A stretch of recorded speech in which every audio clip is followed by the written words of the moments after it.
बिस्मिल्लाहिर्रहमानिर्रहीम। अस्सलाम वालेकुम दोस्तों। मिलत ट्रेड इंस्टीट्यूट की क्लासेस का आगाज़ हो चुका है,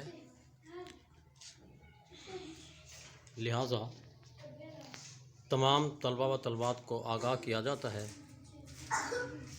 कि वो नई क्लासेस में एडमिशन ले सकते हैं।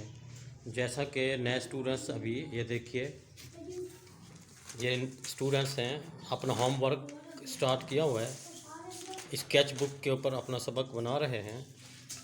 अब ये स्टूडेंट्स है साइज़ ले रहे हैं, साइज़ लिख रहे हैं। और ये स्टूडेंट्स हैं जो ब्राउन शीट के ऊपर पैटर्न बना रहे हैं।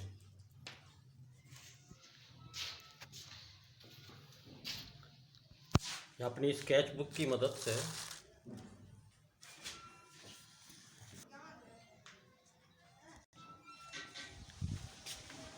अब ये स्टूडेंट्स भी अपना होमवर्क स्टार्ट किया हुआ है,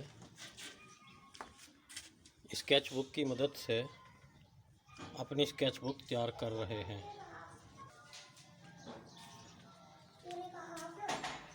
लिहाजा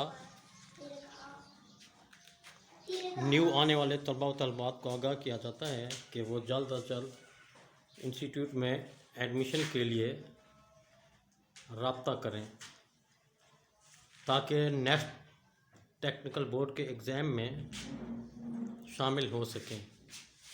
अल्लाह हाफिज़।